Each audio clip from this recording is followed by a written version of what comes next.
Jemaat yang dikasih oleh Tuhan, tema kita atau topik minggu ini yang ditetapkan oleh gereja kita KBP adalah pemeliharaan Allah yang universal. Saluhut do diramoti di mata. Saluhut do diramoti di mata. Mungkin menjadi sebuah pertanyaan ketika mendengar khotbah ini dan ketika kita juga berpikir tentang topik yang ditetapkan oleh gereja kita, lalu apa bedanya Ishak dengan Ismail? Atau dia lebih dari si Ishak do si Ismail? Nah, gotong do di ban mudu-mudu jalan di pasu-pasu di batang. Dan itu juga menjadi sebuah pertanyaan mungkin juga bagi kita. Atau dia lebih dari tadohot akana asing. Kita semua nak halap na porsi atau dibata di bagasan Tuhan Yesus Kristus. Mungkin itu menjadi sebuah pertanyaan bagi kita. Saudara-saudara yang dikasih oleh Tuhan, tetapi mari kita lihat apa yang disampaikan oleh firman Tuhan tadi. Taberin majo aslina sifat, karakter dan pola pikir manusiawi kita yang ditunjukkan oleh Sarah, Hagar dan Abraham melalui firman Tuhan yang kami sampaikan tadi.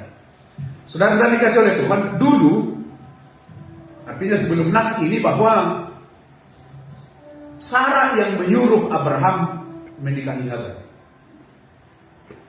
Saya sudah tua, ambillah hambaku ini, menikahlah dengannya, supaya kita punya keturunan. Sekalipun memang bukan itu rencana Tuhan,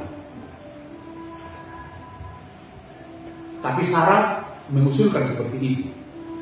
Dan sesudah Hagar naik kelas, tidak hamba lagi bagi Sarah, baliama di banyak toksi si Sarah.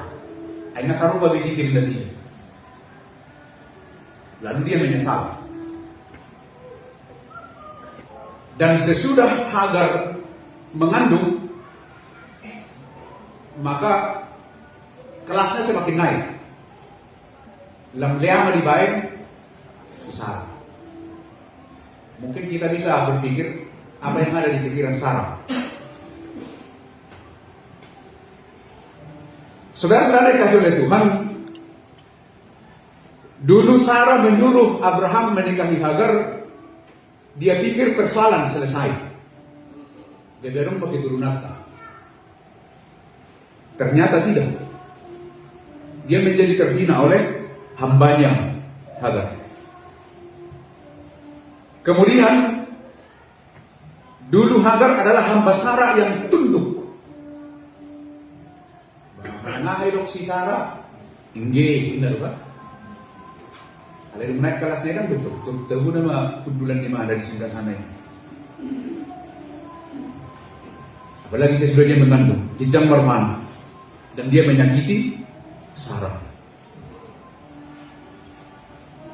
Saudara-saudara dikasih oleh Tuhan, dan sesudah Sarah punya anak, gimana kita bukti? Ahama mesti tindakan di mana? Abraham usir main. Itu hamba kita itu usir itu beserta dengan anaknya. Karena apa? Karena tidak akan mungkin dia menjadi ahli waris. Sah manusia itu warisan. Kolan seorang si Ishak. Tapi beliau menonton berbagi kan itu.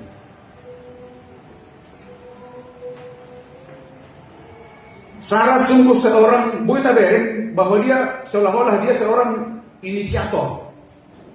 Jadi dia perancang. Karena menurut manusiawinya ngahol gimana dia sudah mandul. Lalu dia berpikir supaya punya keturunan lalu melalui Hagar. Jadi semua dia atur. Dan sesudah Ishak dihadirkan oleh Allah bagi Sarah, lalu dia membuat sebuah tindakan lagi. Itu Hagar usir. So dalam kijang doa yang bermain, kira-kira seperti ini. Dan anaknya juga. Lalu Abraham tersinggung. Dia sakit hati. Di bahasa Indonesia termasuk keren juga ya, sebel. Hatinya. Dia jengkel. Karena semuanya dikendalikan oleh Sarah. Artinya pada dasarnya Abraham tidak seide dengan Sarah. Dia tidak suka keputusan itu. Kemudian kita melihat sesudah Hagar dan Ismail diusir, dia dibekali segentong air dan juga roti, lalu habis. Tidak ada lagi bekal hidup. Lalu dengan teganya Hagar membuang anaknya Ismail. Dia letakkan di semak-semak dengan sebuah dalil, sebuah pernyataan, dan tiga alma di mana mati. Coba. Pas masih pula pikir nih, agak pamarit kata si Naimon.